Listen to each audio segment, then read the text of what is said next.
Hello guys, আসসালামু আলাইকুম। অনেকদিন পরে আরেকটা নতুন ভিডিও নিয়ে আসলাম। চুলা এক পাশে একটা কম জ্বলতেছে আর পাশে প্রচুর পরিমাণে কালি হবে। একটা গ্লাসের চুলা। এই চুলার এই সমাধানটা সহজে দেখে দিব, আপনারা দেখে নিতে পারেন। আগে হচ্ছে গ্লাসটা খুলে নিতে হবে। গ্লাসটা খুলে নিরাপদ স্থানে রাখবেন যেন ভেঙে না যায়।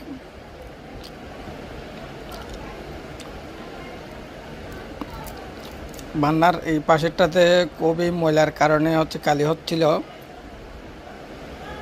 আপনার ধৈর্য সহকারে দেখবেন, অবশ্যই উপকারে আসবে, অবশ্যই কাজে আসবে এই চুলা রিপেয়ারিং। দেখেন কতগুলো কালি, কতগুলো ময়লা। এই ময়লার কারণেই চুলাতে মূলত কালি হয়ে থাকে। দেখেন কতগুলা মাকড়সার জাল, কালি কতগুলো, দেখেন কতগুলো ময়লা পড়তেছে। দেখাচ্ছি আমি আপনাদেরকে।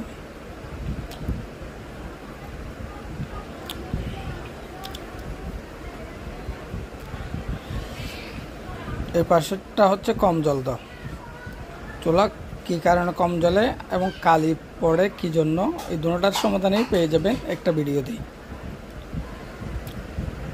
দেখেন কতগুলো ময়লা, এই ময়লার কারণেই হচ্ছে চুলাতে মূলত কালি পড়ে।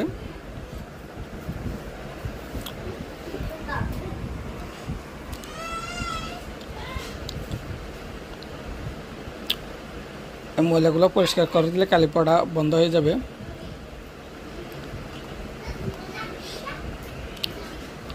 এই চুলার যে পাশেরটাতে কম জ্বলতেছিল, এই নিপলটার কারণে কম জ্বলতেছিল। এইটা হচ্ছে একেবারে ছোট একটা ছিদ্র। এটাতে যদি একটা করে বালি পড়ে, যে কোনো একটা ময়লা পড়লে হচ্ছে আপনার চুলা কম জ্বলবে, চুলার আগুন একেবারে তাপ কমে যাবে। এটা কীভাবে ওয়াশ করবেন, গ্যাস লাগানোর পর চুলাটা আগে অন করে রাখবেন। গ্যাস লাগাই দিয়ে পাইপের মধ্যে যে ময়লাগুলো থাকবে এগুলা চলে যাবে। একটু করে গ্যাস ছেড়ে দিয়ে ময়লাটা যদি পাইপটা যদি পরিষ্কার করে নেন, হয়ে গেল। আমি হচ্ছে নিপলটা লাগাই নিব।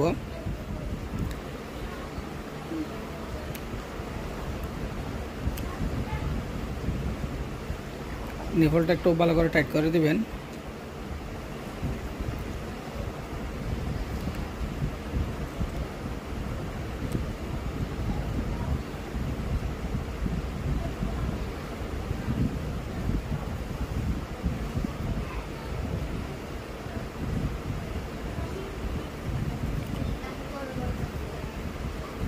হয়ে গেল। এই পাশেরটাতে ওয়াশ করে দিলাম, আর অন্য পাশেরটা ময়লাগুলো পরিষ্কার করে দিয়ে কালি পড়াটা বন্ধ করে দিতে হবে।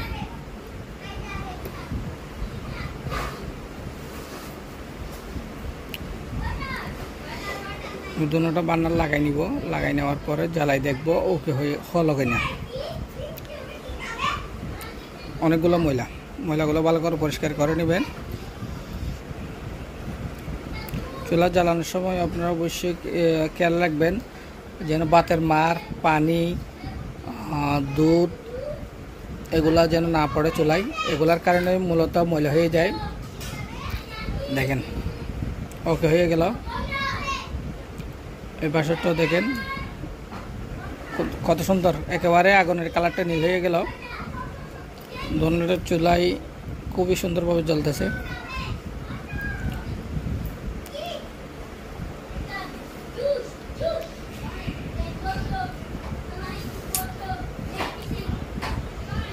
আগুনের কালারটা দেখেন একেবারে নীল, খুবই সুন্দর একটা কালার। এই কালারে কখনো কালি হবে না। ভিডিওটা অবশ্যই ভালো লেগে থাকবে আপনাদের, অবশ্যই উপকারী একটা ভিডিও ছিল। এতক্ষণ ধৈর্য সহকারে দেখার জন্য থ্যাংক ইউ সো মাচ। সঙ্গে থাকার জন্য আল্লাহ হাফেজ।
সোজা করে গ্লাসটা একেবারে ফিটিং করে দিবেন সুন্দরভাবে, ফিনিশিংটা যেন ভালো হয়। Thank you.